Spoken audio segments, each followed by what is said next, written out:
Skill ఒక్కో స్కామ్లో ఒక్కో రకమైన స్కిల్. మంది సొమ్మును మింగేసి విజనరీ ఫోజు కొట్టడంలో స్కిల్. స్కీములు లెక్కన స్కాములు చేసేసి హైటెక్ సీఎం ముసుగేసుకోవటంలో స్కిల్. కోట్ల మంది ప్రజల కళ్ళకి గ్రాఫిక్ గంతలు కట్టి లక్షల కోట్ల రూపాయలు కొట్టేయటంలో అవినీతి అనకొండది అనంతమైన అద్భుతమైన స్కిల్. ఓట్లేసిన పాపానికి ప్రజల నోట్లో మట్టి కొట్టడంలో మహాముదుర్లకే మతి పోగొట్టే స్కిల్. ఈ స్కిల్ అంతా స్కిల్ స్కామ్లో చూసి తెలుగు ప్రజలు నోళ్లు వెళ్ళబెట్టేశారు. ఇప్పుడు అంతకు మించి అంటూ బాబుగారి చేతివాటాన్ని బయటపెట్టింది ఫైబర్ నెట్ స్కామ్. దీనిపైనే ఇవాల్టి మ్యాగజైన్ స్టోరీ.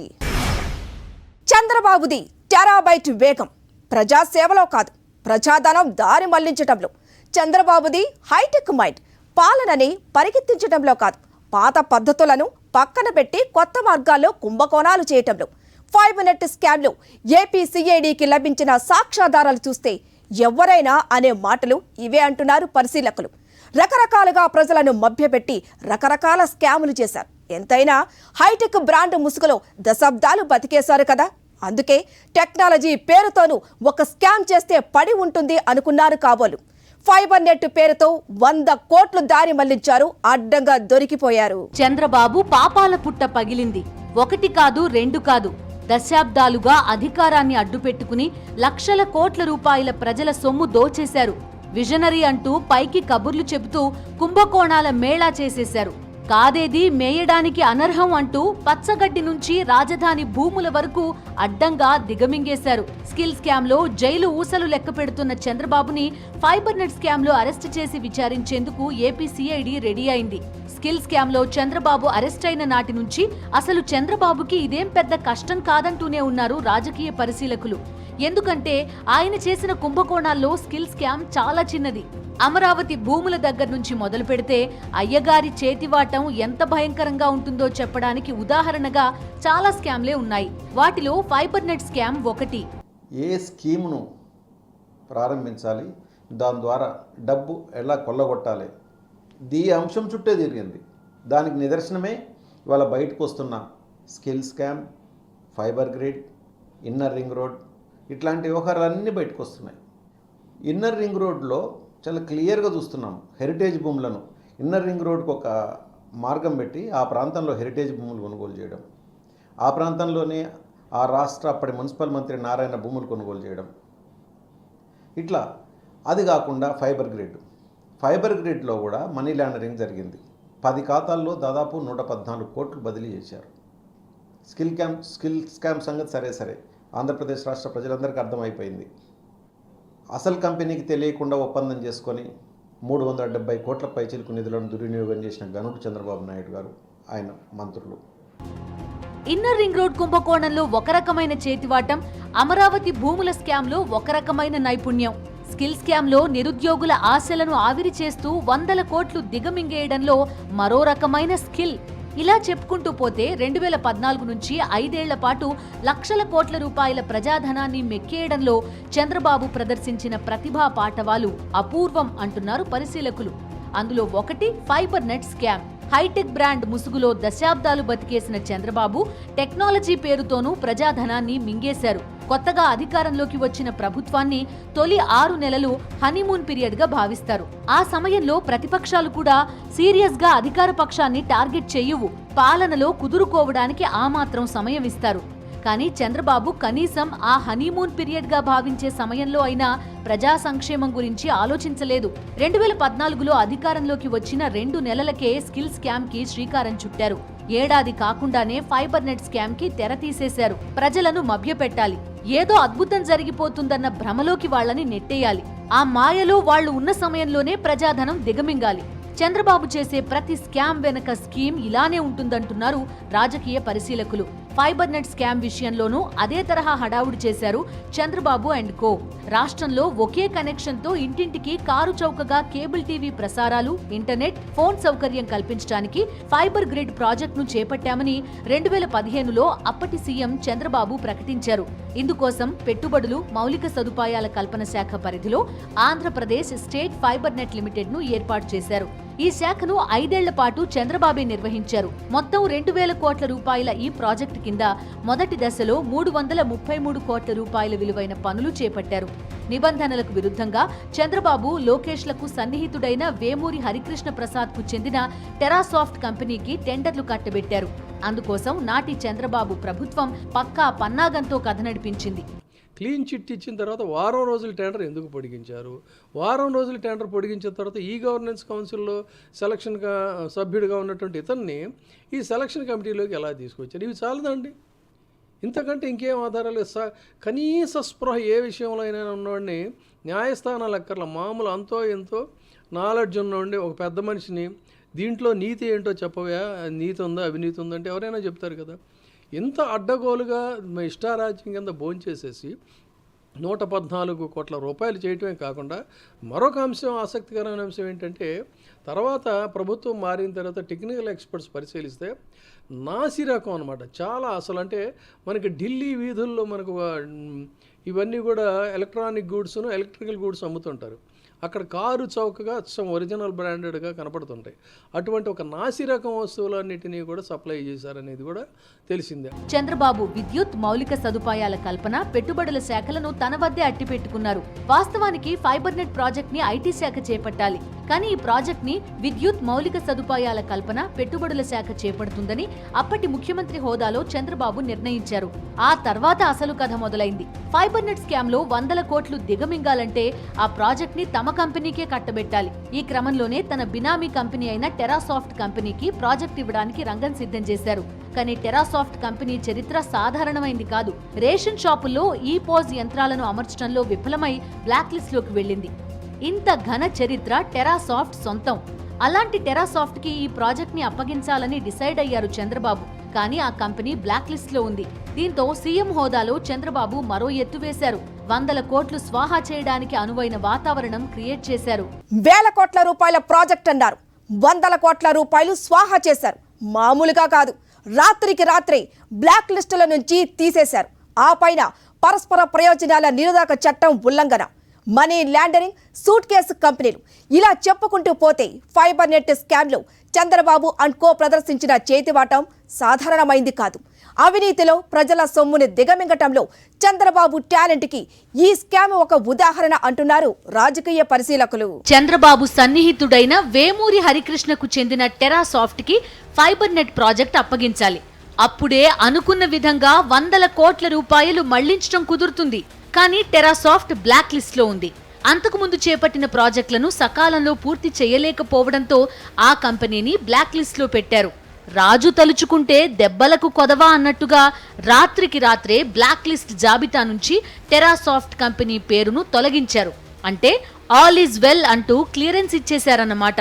అంతేకాదు, నిబంధనలకు విరుద్ధంగా టెండర్ల గడువును వారం రోజులు పొడిగించారు. అక్కడితో ఆగలేదు. వీళ్లు ఇది ప్రతిష్టాత్మకమైన ప్రాజెక్ట్ అని బిల్డప్ ఇవ్వడంతో పోటీలో పెద్ద పెద్ద కంపెనీలే నిలిచాయి. వాటన్నింటినీ పక్కన పెట్టేసి టెరాసాఫ్ట్ కంపెనీకి ప్రాజెక్ట్ ని కట్టబెట్టేశారు. పోటీలో ఉన్న 2 కేంద్ర ప్రభుత్వ రంగ సంస్థలను కూడా సాంకేతిక కారణాలతో అనర్హులను చేసి టెరాసాఫ్ట్ కి లైన్ క్లియర్ చేసేశారు. టెరాసాఫ్ట్ కంపెనీ అనే దాన్ని బ్లాక్ లిస్ట్లో పెట్టారు.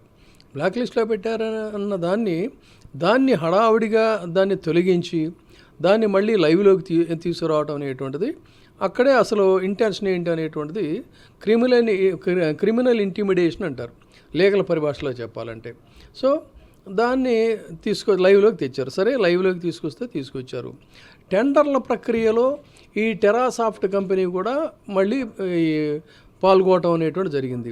దానికి సంబంధించి టెక్నికాలిటీస్ అన్నిటిని అంటే ఏంటి, ఈ బ్లాక్ లిస్ట్లో నుంచి తొలగించడం, మళ్ళీ దాన్ని చేయడం, దానికోసం ఏం చేశారు, టెండర్ల ప్రక్రియను మళ్ళీ వారం రోజులు పొడిగించారు. అంటే అక్కడే ఇంటెన్షన్ ఏంటి అనేటువంటిది తెలుస్తూ ఉంది. ఫైబర్ నెట్ టెండర్లను తన బినామీ కంపెనీ అయిన టెరాసాఫ్ట్ కి కట్టబెట్టడం కోసం చంద్రబాబు నిబంధనలను యథేచ్ఛగా ఉల్లంఘించారు. పరస్పర ప్రయోజనాల నిరోధక చట్టానికి విరుద్ధంగా టెరాసాఫ్ట్ కి చెందిన వేమూరి హరికృష్ణ ప్రసాద్ ని ముందుగానే 2 కీలక పదవుల్లో నియమించారు. మొదట ఆయన్ని ఏపీ ఈ గవర్నింగ్ కౌన్సిల్లో సభ్యుడిగా చేర్చారు. నేర చరిత్ర ఉన్న ఆయన్ని అంతటి కీలక స్థానంలో నియమించడంపై అనేక అభ్యంతరాలు వచ్చినా పట్టించుకోలేదు. ఫైబర్ నెట్ టెండర్ల మదింపు కమిటీలోనూ వేమూరి హరికృష్ణని సభ్యుడిగా నియమించారు. ఓ ప్రాజెక్టు టెండర్ల మదింపు కమిటీలో ఆ ప్రాజెక్టు కోసం పోటీ పడే సంస్థకు చెందిన వారు ఉండకూడదన్న నిబంధనను ఉల్లంఘించారు. ఇలా టెరాసాఫ్ట్ ని బ్లాక్ లిస్ట్ నుంచి తొలగించడం నుంచి పోటీలో ఉన్న కేంద్ర ప్రభుత్వ రంగ సంస్థలను తప్పించడం వరకు రకరకాల విన్యాసాలు చేసి చివరికి ఫైబర్ నెట్ ప్రాజెక్ట్ ని తన బినామీ కంపెనీ అయిన టెరాసాఫ్ట్ కి దక్కేలా చేశారు చంద్రబాబు. అసలే అది చంద్రబాబు బినామీ కంపెనీ. పైగా దాని చరిత్ర సాధారణమైంది కాదు. చేపట్టిన ప్రాజెక్టులను సకాలంలో పూర్తి చేయలేదని బ్లాక్ లిస్ట్ లోకి వెళ్లిన కంపెనీ. అలాంటి టెరాసాఫ్ట్ కి ఫైబర్ నెట్ ప్రాజెక్ట్ దక్కింది. ఇక తర్వాత అసలు కథ మొదలు పెట్టారు. అత్యంత నాసిరకంగా పనులు చేస్తూ టెరాసాఫ్ట్ నిధులను కొల్లగొట్టింది. టెండర్ నోటిఫికేషన్లో పేర్కొన్న నాణ్యతా ప్రమాణాలను ఏమాత్రం పట్టించుకోలేదు. దాంతో 80% ప్రాజెక్టు పనులు నిరుపయోగమయ్యాయి. సకాలంలో పనులు పూర్తి చేయకపోవడంతో పాటుగా నాసిరకంగా పనులు చేయడంలో చేయి తిరిగిన టెరాసాఫ్ట్ ఇక్కడ కూడా తన టాలెంట్ అంతా చూపించి 80% ప్రాజెక్టు పనులను ఎందుకు పనికిరాకుండా చేసింది. అంటే ఆ మేరకు నిధులు స్వాహా చేసేశారని రాజకీయ పరిశీలకులు విశ్లేషిస్తున్నారు. నాసిరకం పనులతో 80% ప్రాజెక్ట్ ని నిరుపయోగం చేశాక ఆ మేరకు ప్రజాధనాన్ని అక్రమంగా తరలించడానికి షెల్ కంపెనీలకు తెరతీశారు. వేమూరి హరికృష్ణ తన సన్నిహితుడు కనుమూరి కోటేశ్వరరావు సహకారంతో కథ నడిపించారు. వేమూరికి చెందిన coffee media private limited, future space India private limited కంపెనీలలో కనుమూరి కోటేశ్వరరావు భాగస్వామిగా ఉన్నాడు. రకరకాల పేర్లతో షెల్ కంపెనీలను సృష్టించారు. మనీ లాండరింగ్ కి పాల్పడుతూ 10 బ్యాంక్ ఖాతాల్లోకి 114 కోట్ల రూపాయల అక్రమ నిధులు మళ్లించారు. Fast lane company, Terasoft, future space, Abhijna, Neelima, Net India, కోఫెల్, నెట్టాప్స్ అనే కంపెనీలకు చెందిన మొత్తం 10 బ్యాంకు ఖాతాలకు అక్రమంగా 114 కోట్ల రూపాయలు మళ్లించారు. ఇలా చంద్రబాబు ముఖ్యమంత్రి పదవిని దుర్వినియోగం చేస్తూ కుంభకోణంలో కీలక పాత్ర పోషించడం ద్వారా ప్రజాధనం దోపిడీకి పాల్పడ్డారు. ఫైబర్ నెట్ కుంభకోణంపై కేసు నమోదు చేసిన ఏపీసీఐడి అనేక కోణాల్లో దర్యాప్తు చేసింది. కీలకమైన ఆధారాలను సేకరించింది. ముందుగా ఇండిపెండెంట్ ఏజెన్సీ ఐబీఐ గ్రూప్తో ఆడిటింగ్ చేయించింది. ఈ ఆడిటింగ్ లో మొత్తం అవినీతి బయటపడింది. టెరాసాఫ్ట్ కంపెనీ నిబంధనలను ఉల్లంఘించిందని, నాసిరకం పరికరాలు సరఫరా చేసి ప్రభుత్వాన్ని మోసగించిందని ఐబీఐ గ్రూప్ నిర్ధారించింది. ఆపై దర్యాప్తులో షెల్ కంపెనీల నుంచి 114 కోట్ల రూపాయలు మళ్లించిన 10 బ్యాంక్ ఖాతాల వరకు మొత్తం ఆధారాలను సిఐడి సేకరించింది. బ్లాక్ లిస్ట్ లో ఉన్న కంపెనీకి రాత్రికి రాత్రి క్లియరెన్స్ ఇచ్చి ఫైబర్ నెట్ స్కామ్ లో చంద్రబాబు ప్రభుత్వం సాగించిన అవినీతి దందా ఇలా పూర్తి సాక్ష్యాధారాలతో వెలుగులోకి వచ్చింది. 2 ఎకరాల నుంచి 6 లక్షల కోట్ల రూపాయలకు పడగలెత్తారు చంద్రబాబు. అధికారాన్ని అడ్డం పెట్టుకుని అడ్డదిడ్డంగా ప్రజల సొమ్ము స్వాహా చేసేశారు. ప్రజాధనం కాజేయడానికి కాదేది అనర్హం అని చెప్పడంలో చంద్రబాబుకు ఉన్న నైపుణ్యాలు అనితర సాధ్యం. ఇరిగేషన్ కుంభకోణాలు, భూ కబ్జాలు, రాజధాని భూముల మాయాజాలం, అదని ఇదని కాదు, చివరికి పచ్చి గడ్డిలోనూ కోట్ల రూపాయలు మేసేసిన ఘనతని చాటే కుంభకోణం కూడా ఉంది. దీనికి టెక్నాలజీని యాడ్ చేస్తూ ఫైబర్ నెట్ స్కామ్ ని నడిపించారు చంద్రబాబు. ఇదంతా ప్రజల సొమ్ము, ప్రజల ప్రయోజనాలకు, రాష్ట్ర అభివృద్ధికి ఖర్చు చేయాల్సిన డబ్బు. అభివృద్ధి ముసుగులో హాంఫట్ అనేశారు. ఫైబర్ నెట్ స్కామ్ లో చంద్రబాబుని అరెస్ట్ చేసి విచారించేందుకు ఏపీ సిఐడి రెడీ అయింది. అదే సమయంలో ఫైబర్ నెట్ స్కామ్ లో ముందస్తు బెయిల్ కోసం చంద్రబాబు విశ్వ ప్రయత్నాలు చేస్తున్నారు. ఇప్పటికే హైకోర్టు ముందస్తు బెయిల్ పిటిషన్ ని కొట్టేసింది. చంద్రబాబు తన అధికారాన్ని దుర్వినియోగం చేశారనడానికి కావలసిన అన్ని ఆధారాలను ఏపీసీఐడి హైకోర్టు ముందుంచింది. ఎలాంటి విధి విధానాలను పాటించకుండా, ఎలాంటి పరిశీలన చేయకుండానే సమగ్ర ప్రాజెక్ట్ రిపోర్ట్ తయారు చేశారు. అలాగే టెరాసాఫ్ట్ కి అనుకూలంగా వ్యవహరించని అధికారులను మార్చడానికి సంబంధించిన ఆధారాలను, టెరాసాఫ్ట్ ని బ్లాక్ లిస్ట్ నుంచి తొలగించడం, టెండర్ గడువు తేదీని పొడిగించడం వంటి వాటికి సంబంధించిన ఆధారాలను కూడా సమర్పించింది. 330 కోట్ల రూపాయలు విలువ చేసే ఫైబర్ గ్రిడ్ ప్రాజెక్ట్ అమలుకు సంబంధించిన నోట్ ఫైల్స్ లో ఎలాంటి అభ్యంతరాలను, ప్రతికూల అభిప్రాయాలను రాయవద్దని చంద్రబాబు తనకు సూచించారంటూ అప్పటి ఎనర్జీ డిపార్ట్మెంట్ కార్యదర్శి నుంచి వాంగ్మూలాన్ని కూడా సిఐడి సేకరించింది. అలాగే టెరాసాఫ్ట్ ని బ్లాక్ లిస్ట్ నుంచి తొలగించేందుకు వీలైనంత త్వరగా చర్యలు తీసుకోవాలని చంద్రబాబు తనకు చెప్పారంటూ అప్పటి పౌర సరఫరాల శాఖ స్పెషల్ సెక్రటరీ ఇచ్చిన వాంగ్మూలాన్ని సిఐడి కోర్టు ముందుంచింది. దీంతో అంతిమంగా నిధులు ఎక్కడికి వెళ్లాయన్న విషయాన్ని ఇంకా దర్యాప్తు చేయాల్సి ఉందని, కాబట్టి ఈ దశలో దర్యాప్తుకు ఎలాంటి భంగం కలగరాదంటూ చంద్రబాబు ముందస్తు బెయిల్ పిటిషన్ ను ఏపీ హైకోర్టు కొట్టేసింది. ఫైబర్ నెట్ కేసులో ముందస్తు బెయిల్ పిటిషన్ ని హైకోర్టు కొట్టేయడంతో సుప్రీంకోర్టును ఆశ్రయించారు చంద్రబాబు. ముందస్తు బెయిల్ పిటిషన్ పై విచారణని అక్టోబర్ 17వ తేదీకి వాయిదా వేసింది సుప్రీంకోర్టు. అయితే పీటీ వారెంట్ ప్రకారం చంద్రబాబుని సోమవారం ఏసీబీ కోర్టులో హాజరుపరచాల్సి ఉంది. ఆ రోజు హాజరుపరిస్తే ఈ కేసులో అరెస్ట్ చేస్తారని చంద్రబాబు లాయర్ లూథ్రా విచారణ వాయిదాపై అభ్యంతరం వ్యక్తం చేశారు. ఆ రోజు హాజరుపరిస్తే అరెస్టు చేస్తారని, అప్పుడు ఈ పిటిషన్ నిరర్ధకమవుతుందని లూథ్రా ధర్మాసనానికి వివరించారు.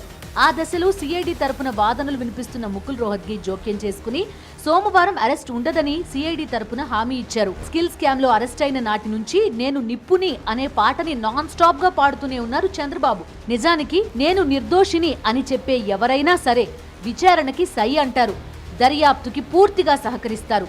తన నిర్దోషిత్వాన్ని నిరూపించుకునే ఏ చిన్న అవకాశాన్ని కూడా వదులుకోరు. కానీ నేను నిప్పుని అనడం తప్ప తనకు ఎలాంటి అవినీతి తుప్పు పట్టలేదని మాత్రం చంద్రబాబు చెప్పడం లేదు.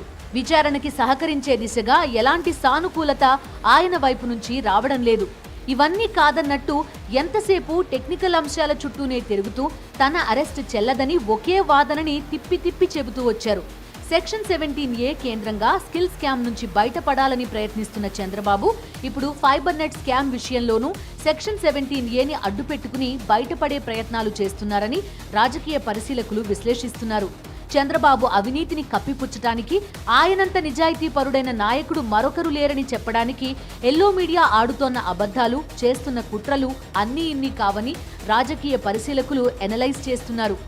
చంద్రబాబు నాయుడు గారు, ఆయన కుమారుడు లోకేష్ చాలా పెద్ద పెద్ద మాటలు మాట్లాడుతుంటారు. మేము నిప్పు అంటారు. మీరు నిప్పు అయితే స్క్వాష్ పిటిషన్కి ఎందుకు వెళ్ళాలి? విచారణ ఎదుర్కోవచ్చు కదా. విచారణలో నిర్దోషులుగా బయటకు వచ్చి మా మీద రాజకీయ కక్షతో ఈ కేసులు పెట్టారని చెప్పుకోవచ్చు కదా. నో, ఎక్కడైనా ఎవరైనా కేసు పెట్టారంటే స్క్వాష్ చేయాలి. నిజంగా నిజాయితీ పరులు అయితే స్క్వాష్ పోవాల్సిన అవసరమే ఉంది. కానే కాదు, వాళ్ళు ఖచ్చితంగా తప్పు చేశారు. ఆ తప్పు ఒప్పు అని చెప్పుకోవడానికి చెప్పని అబద్ధాలు లేవు. నిత్యం అబద్ధాలు వల్ల వేస్తున్నారు. దాన్ని తగ్గట్టు ఈనాడు, ఆంధ్రజ్యోతి 2 ఛానళ్ళు దుర్మార్గం లేని అబద్ధాలు ప్రచారం చేస్తున్నారు. చంద్రబాబు నాయుడికి జైల్లో అనారోగ్యం అంటూ ప్రచారం అనవసరంగా వదంతులు లేవదీస్తున్నారు. 45 ఏళ్ల రాజకీయ జీవితంలో చంద్రబాబు ఎదిగిన ప్రతి దశ వెనుక ఒక వెన్నుపోటో, ఓ కుంభకోణమో ఖచ్చితంగా ఉంది అంటారు రాజకీయ పరిశీలకులు. పదుల సంఖ్యలో స్టేలు, పదుల సంఖ్యలో విచారణ కమిషన్లు, పదుల సంఖ్యలో స్టేలు, పదుల సంఖ్యలో విచారణ కమిషన్లు, పదుల సంఖ్యలో ఎంక్వైరీలు. ఇవేవీ తనను ఒక్కసారి కూడా కోర్టు మెట్లు ఎక్కించలేకపోయాయని, కోర్టు బోన్లో నిలబెట్టలేకపోయాయని చంద్రబాబు ఎప్పుడూ గర్వంగా చెప్పేవారు. అలాంటి చంద్రబాబు ఇప్పుడు స్కిల్ స్కామ్లో జైలు ఊచలు లెక్క పెడుతున్నారు. కానీ 2014, 2019 మధ్య చంద్రబాబు నాయుడి 5 ఏళ్ల పాలనలో జరిగింది కేవలం స్కిల్ స్కామ్ మాత్రమే కాదు. ఐటీ స్కామ్, అమరావతి భూముల scam, inner ring road scam, fibre net scam, ఇలా చెప్పుకుంటూ పోతే ఆ జాబితా చాలా పెద్దది. వీటన్నింటిని గమనిస్తే కోట్ల మంది ప్రజల ప్రయోజనాలను హేళన చేస్తూ దిగమింగిన లక్షల కోట్ల రూపాయలను కక్కించే సమయం ఆసన్నమైందని ఆర్థిక నిపుణులు చెబుతున్నారు. వరుసగా చంద్రబాబుని చుట్టుముడుతోన్న స్కామ్ల కేసులన్నీ చేసిన పాపాలకు శిక్షలు అనుభవించే తరుణం ఆసన్నమైందని చెప్పకనే చెబుతున్నాయని రాజకీయ వర్గాల్లో చర్చ జరుగుతోంది. ఇది వాటి మ్యాగజైన్ స్టోరీ.